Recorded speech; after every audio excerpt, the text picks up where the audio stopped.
মাছ মাংস ছাড়াও এমন স্বাদ পাওয়া যায়? বিশ্বাস না হলে একবার এইভাবে কাঁচকলার কোপ্তাটা ট্রাই করুন। কাঁচকলার কোপ্তা এমন একটা পদ যা খেলে বোঝাই যাবে না আজকে মাছ মাংস নেই। নরম মশলাদার কোপ্তাগুলো সুস্বাদু গ্রেভির সঙ্গে মিশে তৈরি করবে এমন স্বাদ যেটা মুখে দিলেই গলে যাবে। গরম ভাত, রুটি বা পরোটার সঙ্গে একবার খেয়ে দেখুন, বারবার বানাতে মন চাইবে। নমস্কার, আমি তনুশ্রী, আর আপনারা দেখছেন তনুর রান্নাঘর। এই রেসিপির সবচেয়ে ভালো দিক হলো এটি সহজ, ঝটপট বানানো যায়, আর বাড়ির কিছু সাধারণ উপকরণ দিয়েই তৈরি করে নেওয়া সম্ভব।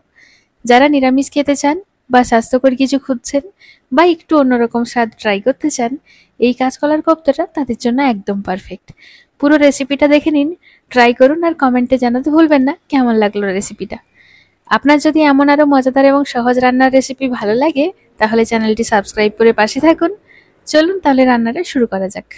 প্রথমে দুটো মাঝারি সাইজের কাঁচকলা আর দুটো মাঝারি সাইজের আলু নিলাম। রান্নার আগে এগুলোকে ভালোভাবে ধুয়ে নেওয়াটা খুব জরুরি, তাই আমি একবার জলে ডুবিয়ে হাত দিয়ে ভালোভাবে ঘষে ঘষে ধুয়ে নিলাম, যেন ময়লা ভালোভাবে উঠে যায়। সবকিছু ধোয়া হয়ে গেলে কাঁচকলাগুলোকে ছোট ছোট টুকরো করে কাটলাম, আর আলুগুলোকেও মাঝখান দিয়ে দুভাগ করে নিলাম। এতে দুটোই দ্রুত সেদ্ধ হবে এবং পরে মাখতেও সুবিধা হবে। এরপর প্রেসার কুকারে কাঁচকলা আর আলুগুলো দিয়ে দিলাম, সঙ্গে যোগ করলাম স্বাদ মতো লবণ, 1 চা চামচ হলুদ গুঁড়ো আর পরিমাণ মতো জল। এবার ঢাকনা বন্ধ করে মাঝারি আঁচে বসিয়ে দিলাম। 2 থেকে 3টা সিটি পড়ে গেলে গ্যাসটা বন্ধ করে দেব। আচ্ছা বলুন তো, কাঁচকলা দিয়ে আর কোন রান্নার রেসিপি আপনি ট্রাই করতে চান? অবশ্যই কমেন্টে জানাবেন। কাঁচকলা আর আলুটা সেদ্ধ হতে থাক, এদিকে আমি কোপ্তার পুরের জন্য কিছু কাজু আর কিছু কিশমিশ নিয়ে নিলাম।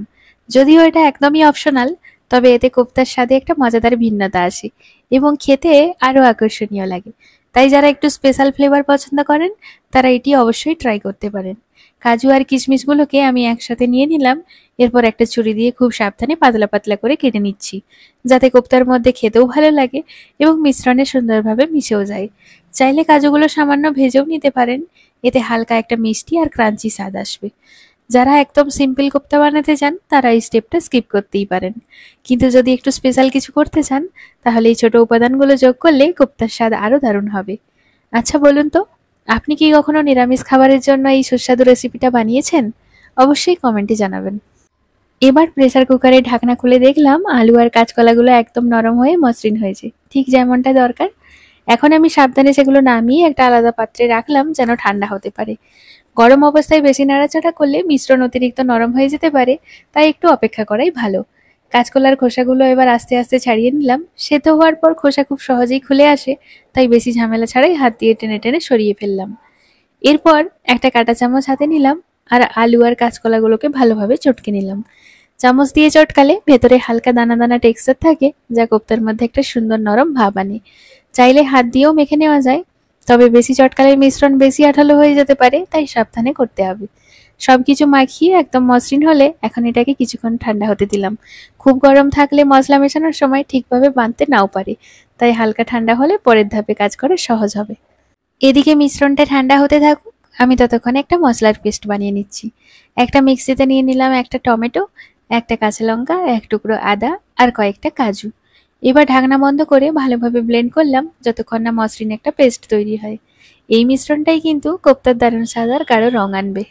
এখন মিশ্রণটা ভালোভাবে ঠান্ডা হয়ে গেছে, তাই আমি আস্তে আস্তে মশলা এবং অন্যান্য উপকরণগুলো যোগ করতে শুরু করছি। প্রথমেই দিয়ে দিলাম স্বাদ মতো লবণ, তারপর 1 চা চামচ গ্রেট করা আদা, কাঁচা লঙ্কার কুচি, 1 চা চামচ লাল লঙ্কার গুঁড়ো, 1 চা চামচ জিরে গুঁড়ো, 1 চামচ চিনি, 1 চামচ ঘি এবং 2 চামচ বেসন মেশালাম। এবার হাত দিয়ে খুব ভালোভাবে সব উপকরণগুলোকে মিশিয়ে নিলাম, যাতে প্রতিটি উপকরণ সমানভাবে মিশে যায়। বেসনটা ভালোভাবে মেশানো কিন্তু খুবই গুরুত্বপূর্ণ, কারণ এটাই মিশ্রণটাকে একদম নরম, মসৃণ এবং বাঁধানোয় শক্ত করবে। এইভাবে মিশ্রণ একদম নরম এবং মসৃণ হয়ে গেলে কোপ্তা বানানোর জন্য প্রস্তুত। এখন আমি হাতে একটু তেল মেখে নিলাম, যাতে মিশ্রণটি সহজেই করে নেওয়া যায়। এরপর একটু মিশ্রণ নিয়ে নিলাম, তারপর ভালোভাবে 2 হাতে গোল গোল করে নিলাম। যখন কোপ্তা করা হয়ে গেল, মাঝখানটা হালকা ফাঁকা করে দিলাম। এরপর মাঝখানে কিছু কাজু আর কিশমিশের ছোট ছোট টুকরোগুলো দিলাম। এই কাজু আর কিশমিশ কোপ্তার ভেতরে মিষ্টি আর ক্রাঞ্চি একটা স্বাদ যোগ করবে। আবার ভালোভাবে হাত দিয়ে গোল করে নিলাম, যাতে মজাদার পুরটি ভিতরে গিয়ে কোপ্তা ভালোভাবে গোল হয়। এভাবে একে একে সব কোপ্তা তৈরি করে নিলাম। প্রতিটি কোপ্তা নরম, সুন্দর, গোলাকার আর ভিতরে সুস্বাদু পুর রয়েছে। এবার কোপ্তাগুলো ভাজার জন্য প্রস্তুত। প্রথমে একটি কড়াইয়ে পরিমাণ মতো সাদা তেল গরম করলাম যাতে কোপ্তাগুলো ভালোভাবে ভাজা যায়। তেলটা মাঝারি আঁচে গরম হয়ে গেলে একে একে কোপ্তাগুলোকে কড়াইয়ে দিয়ে দিলাম। আমি কোপ্তাগুলোকে একেবারে অনেকটা দিইনি, যাতে প্রতিটা কোপ্তা ভালোভাবে ভাজা হয় এবং তেলটাও সঠিকভাবে কাজ করে। কোপ্তাগুলো একদিকে সোনালি রং হয়ে আসলে সাবধানে উল্টে দিলাম। ভালোভাবে সোনালি ও খাস্তা হওয়া নিশ্চিত করতে মাঝে মাঝে উল্টে দিচ্ছিলাম। ধীরে ধীরে কোপ্তাগুলো সোনালি খাস্তার ভিতরে নরম হয়ে উঠল। ভাজার পর কোপ্তাগুলো কড়াই থেকে তুলে প্লেটের উপর রাখলাম। কোপ্তাগুলো এখন একদম প্রস্তুত, মুখে দিলে মাখনের মতো নরম, সুস্বাদু এবং খাস্তা। এবার ওই একই তেলে ১ চিমটি হলুদ গুঁড়ো দিয়ে ছোট ছোট টুকরো করে রাখা আলুগুলোকে তেলে দিয়ে ভালোভাবে ভেজে নিচ্ছি। এরপর স্বাদ মতো লবণ দিয়ে ভালো করে নেড়ে মিশিয়ে নিচ্ছি, যেন আলুগুলো সোনালি রঙে পরিণত হয়ে খাস্তা হয়ে যায়। মাঝে মাঝে আলুগুলো উল্টিয়ে ভেজে নিলাম যাতে সমানভাবে ভাজা হয়। যখন সেগুলো সোনালি ও খাস্তা হয়ে গেল, কড়াই থেকে তুলে নিলাম। এখন ওই তেলেই ফোড়নটা দিয়ে দেব। ফোড়নে একটা শুকনো লঙ্কা, ১ টুকরো তেজপাতা, ১ চা চামচ জিরে দিলাম। ফোড়নটা ভালোভাবে ভাজা হয়ে গেলে তাতে ১ চা চামচ হলুদ গুঁড়ো দিলাম, যাতে মশলাটা না ছিটকায়। এরপর বানিয়ে রাখা মশলার পেস্টটা দিয়ে দিলাম। পেস্টটা ভালো করে নেড়ে ভেজে তেলের মধ্যে মেশাতে থাকলাম। মশলার পেস্টটা ভালোভাবে মিশে গেলে ১ চা চামচ ধনে গুঁড়ো দিয়ে আবার ভালোভাবে নেড়ে মিশিয়ে নিলাম, যাতে মশলা একসাথে মিশে যায়। এরপর মশলা ধোয়া জলটা দিয়ে ভালো করে নাড়তে থাকলাম। মিশ্রণটা ভালোভাবে কষানো হয়ে গেলে এবার তাতে ভেজে রাখা আলুগুলো দিয়ে দিলাম। আলুগুলোকে সাবধানে নেড়ে মিশিয়ে নিলাম।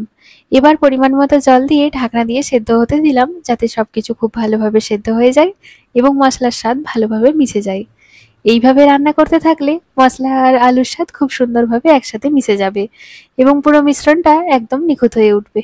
কিছুক্ষণ পর ঢাকনা খুলে দেখে নিলাম সবকিছু খুব ভালোভাবে সেদ্ধ হয়ে গেছে। মশলা এবং আলু একে অপরের সঙ্গে পুরোপুরি মিশে গেছে।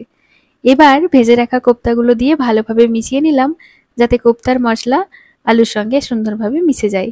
একটু ফুটিয়ে নিলাম, যেন কোপ্তাগুলোর মধ্যে মশলা ভালোভাবে প্রবেশ করতে পারে এবং স্বাদও একসাথে মিশে যায়। এরপর ধনেপাতা কুচি ছড়িয়ে দিলাম, যা স্বাদে এক নতুন মাত্রা যোগ করবে এবং রান্নার সৌন্দর্যটাও বাড়াবে। সবকিছু ভালোভাবে মিশে গেলে গ্যাস বন্ধ করে দিলাম। এখন আমাদের সুস্বাদু নিরামিষ কাঁচকলার কোপ্তা পুরোপুরি তৈরি হয়ে গেছে। কোপ্তাগুলো নরম, মশলাদার এবং মিষ্টির সাথে পরিপূর্ণ। সবকিছু সুন্দরভাবে হয়ে গেলে আমি কোপ্তাগুলোকে একটি আলাদা প্লেটে তুলে নিলাম এবং সঠিকভাবে পরিবেশন করার জন্য গরম গরম রুটির সঙ্গে সাজালাম। রুটির সাথে কোপ্তার মশলাদার স্বাদ খুবই সুন্দরভাবে একসাথে মিশে গেল। কোপ্তার মসৃণ, নরম এবং মশলাদার রং এবং স্বাদ একদম পারফেক্ট ছিল, আর রুটির সাদাসিধে স্বাদ তার সাথে মিলিয়ে এক অসাধারণ কম্বিনেশন তৈরি করেছে। মশলা এবং কোপ্তার পুরে পুরে ভরা, যা কোপ্তার প্রতিটি কামড়ে একটা নতুন ফ্লেভার অনুভব করায়। যদি আপনাদের এই রেসিপি ভালো লাগে এবং আরও সহজ সুস্বাদু রেসিপি পেতে চান, তাহলে আমার চ্যানেলটি সাবস্ক্রাইব করতে ভুলবেন না। এতে করে নতুন নতুন রেসিপি পেতে পারবেন এবং রান্নার আনন্দ আরও বাড়বে। দেখা হচ্ছে পরের আরেকটি মজাদার ভিডিওতে। সবাই ভালো থাকবেন, সুস্থ থাকবেন। আজকের মতো টাটা।